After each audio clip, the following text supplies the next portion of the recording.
Well, President Obama may have won a second term, but there are new questions about whether he may be the biggest obstacle to Democrats retaking the House in 2014, which is said to be the president's goal. Some Democrats in the districts which could determine the party that controls the House say the issues the president has made his top priorities in this term are creating serious political problems for them. Joining me now, Leslie Marshall. She's a syndicated radio talk show host and a Fox News contributor, and Chris Plante, who is host of the Chris Plante Show. We have heard so much since the president was inaugurated the second time around about how his goal really is to retake control of that House, the Democrats, in 2014, and therefore the Democrats would control the House, the Senate, and the White House, and he could push through his agenda. And yet now it is emerging more and more in the press that the concerns of those who are actually the Democrats who would have to do it, who would have to run in these, right now, Republican districts, is not so much about their Republican counterparts, but about him, about their Democratic president, Chris. Can you explain? Well, the president is the leader of the Democratic Party. It's if you live in one of these districts, first of all, they're Republican districts that they need to win back. So the president and the Democrats are already at something of a disadvantage. You've also got the president at the hub of the wheel in Washington, and Washington is completely and utterly dysfunctional. And if you live in one of these Democratic districts, what you're voting for is one-party rule in Washington. Now, that might help to break the gridlock, but it could also, one-party rule. We saw what happened in the first 2 years of President Obama's term in his first term in office with Obamacare and running roughshod over the Republicans. I don't think people want to see one-party rule in Washington. In Republican districts, it's going to be hard to get a Democrat to beat a Republican, particularly when the voters know that they're handing everything over to President Obama and his agenda. You know, Leslie, to win control of the House, again, because we've heard this is the president's goal, this is what he really wants. But for the Democrats to win control of the House in 2014, they would have to have a net gain of 17 seats. And all of their battles, virtually all of their battles, are going to be in Republican-controlled districts or districts that Mitt Romney won. When they did that in 2006, there was an unpopular Republican president in the White House against whom they could run. It is a very different situation this time around. It's a very different situation, but on many levels. I mean, one, some of these districts are very conservative, and quite frankly, I don't know if the president will get his wish, but I certainly know Democrats will pick up seats, as they actually did in the last election, even though Republicans maintained control of the House.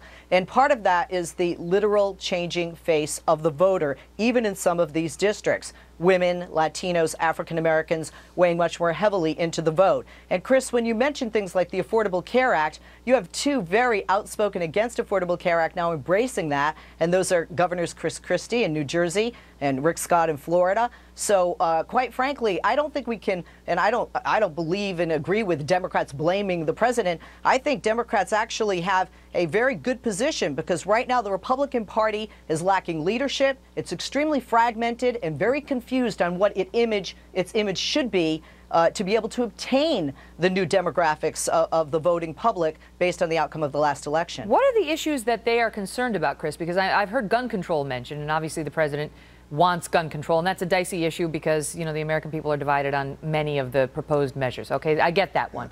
But they also mention immigration and gay marriage. Well, there's, more than we've seen in years, support right now on both sides of the aisle for immigration reform, and the support for gay marriage is building and building. So how are those going to be the deciding and most divisive issues? Well, I mean, I think that's going to be a district by district, region by region, state by state issue. Florida and governors accepting, after arm twisting, what Obamacare mandates, I don't think is necessarily going to be a huge issue for voters in congressional races. But you've got a situation where the president is losing ground right now. His poll numbers are headed in the wrong direction if you're the White House. And you're going to see, in all probability, because of the gridlock in Washington and the total dysfunction, a president who is going to become increasingly unpopular between now and Election Day. Now, Leslie, you said that you think that the Democrats will pick up seats in the midterms. a little premature to make predictions like that, I think. The Democrats are planning on picking up seats. That doesn't mean they're going to. A lot's going to happen between now and then.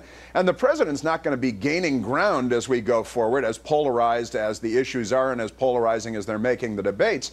A lot of Americans are still not with the president, and certainly not with one-party rule. And eventually people are going to hold Barack Obama, the president of the United States, responsible to at least some extent for the dysfunction in Washington. He's blamed the Bush administration for the first 4 years. That's not going to hold for the next 2 and 4 years. On that front, the president has recently begun his outreach, Leslie, to Republicans. And, you know, I mean, it's been 5 years, and now he's starting to reach across the aisle.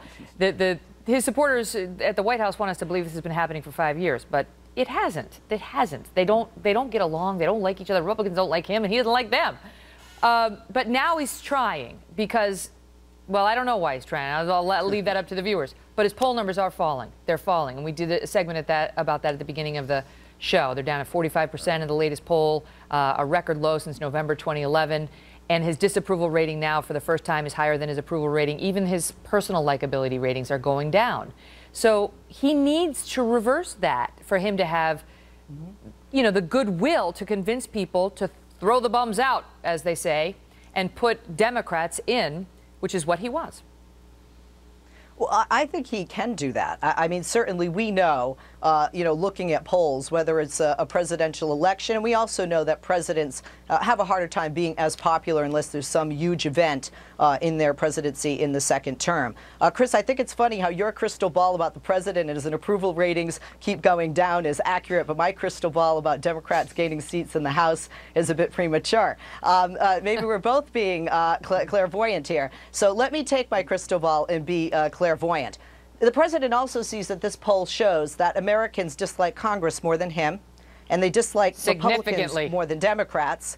And they also blame still Republicans for the sequester and the failures, and would have if we had fallen off the fiscal cliff. So the president, and I agree with you, Megan, he should have reached out earlier. I totally agree with that. But he sees, and I'm even seeing those left and right talking about, we got to get stuff done.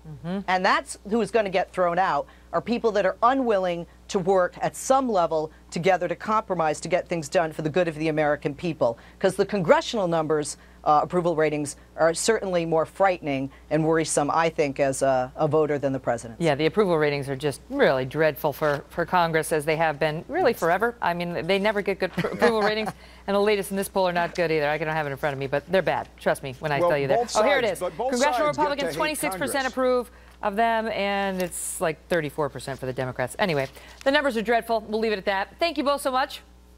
Thanks, you, Megan. Coming up next.